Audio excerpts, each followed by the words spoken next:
Imagine a land of vibrant traditional cultures, located amidst towering mountains and lush rainforests.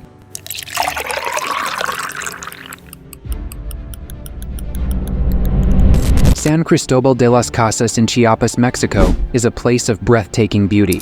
Yet, there is a harsh reality hidden behind the dramatic picture. Residents face a silent killer, a sugary drink so deeply involved in their lives, it's become a choice between bad and worse. This is the story of how Coca-Cola's presence casts a long shadow over this Mexican community. The problem: no clean water.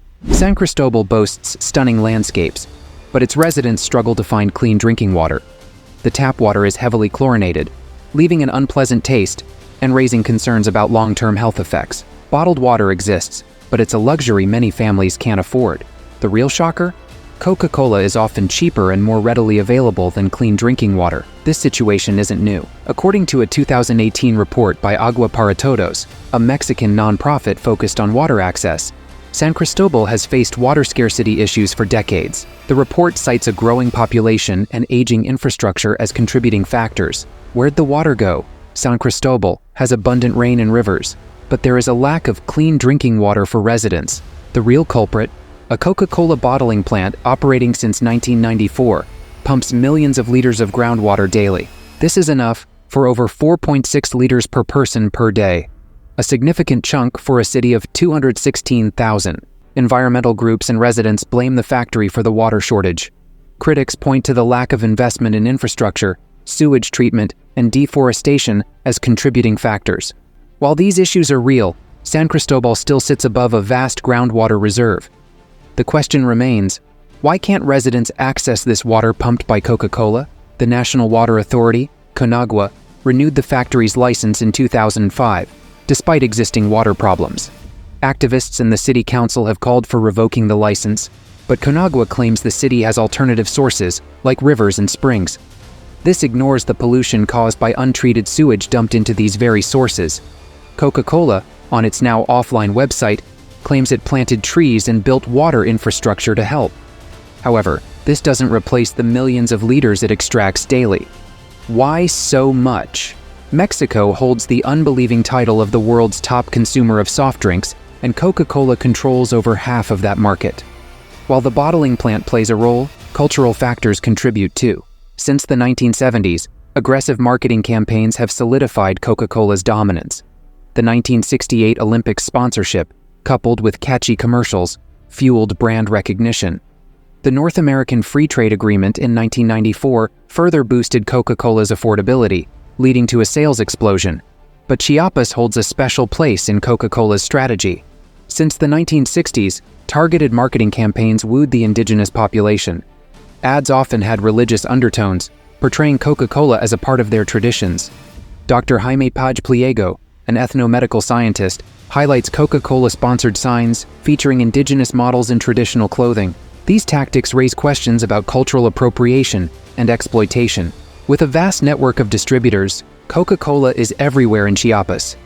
The average resident consumes over 5 times more soft drinks than the national average.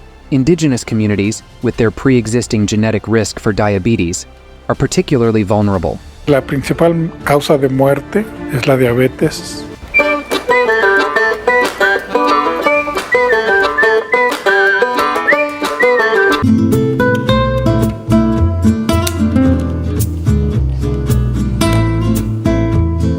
I cried a lot, and even now it's really difficult. It breaks my heart all the things he's gone through because of diabetes. A sweetened sickness. 2 liters of Mexican Coke contain a whopping 200 grams of sugar, 4 times the recommended daily limit by the American Heart Association. This excessive sugar intake adversely affects health. Overconsumption of sugar leads to dental problems, weight gain, and dangerous diseases like type 2 diabetes. Local communities in Chiapas, with their changing lifestyles and reliance on processed foods, are especially at risk. Diabetes is a leading cause of death in Mexico, and in Chiapas, the top 4 causes are all linked to excessive sugar consumption. Studies show a significant increase in these illnesses within the past decade. Sadly, many residents don't recognize the harm caused by Coca-Cola, a drink they've consumed since childhood. Coca-Cola, in its public statement, acknowledges the dangers of excessive sugar. They claim to offer low-sugar options and continuously adapt their products. However, the damage is already done. A system with a thirst for profit. Coca-Cola FEMSA, the world's largest Coca-Cola bottler, manages the San Cristóbal plant and holds significant political influence in Mexico. Vicente Fox, who served as CEO of Coca-Cola Mexico from 1975 to 1979, went on to become President of Mexico from 2000 to 2006. While a direct link between his presidency and the renewed license is unproven, many experts believe the soft drink industry enjoyed a blind eye from his administration. Efforts to regulate the industry faced fierce resistance. In 2003, a proposal for a soft drink tax was ignored by then-President Fox. The industry fears such taxes as they signal the dangers of sugary drinks, similar to cigarettes. Educational campaigns aimed at promoting healthy living faced similar industry pressure and were ultimately stifled. Instead, in 2007, Coca-Cola and the Mexican government launched the Ponte al 100, Get to 100 initiative. This campaign promoted exercise as the solution to the health risks associated with sugary drinks, downplaying the importance of a healthy diet. The fight for change. The fight for a healthier Mexico continues. A sugar tax was finally implemented in 2014, despite initial resistance from the industry. Studies show a positive impact, with a slight decrease in soft drink consumption and a corresponding increase in water consumption. However, Mexico still has a long way to go.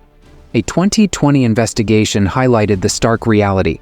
A Chiapas store was filled with various Coca-Cola sizes, offering limited choices for water, especially clean and affordable water. Coca-Cola, through its Seal brand, is also a major player in the bottled water market, solidifying its control over beverage choices. This raises concerns about price increases, as bottled water can be more expensive than Coca-Cola itself. Coca-Cola claims to be a responsible corporate citizen. Their Mexican website states, "Let's talk about water, because every drop counts." However, the situation in San Cristóbal paints a different picture.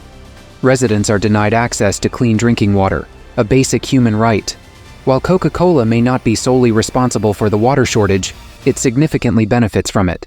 Pumping millions of liters of groundwater leaves residents with limited access for essential needs.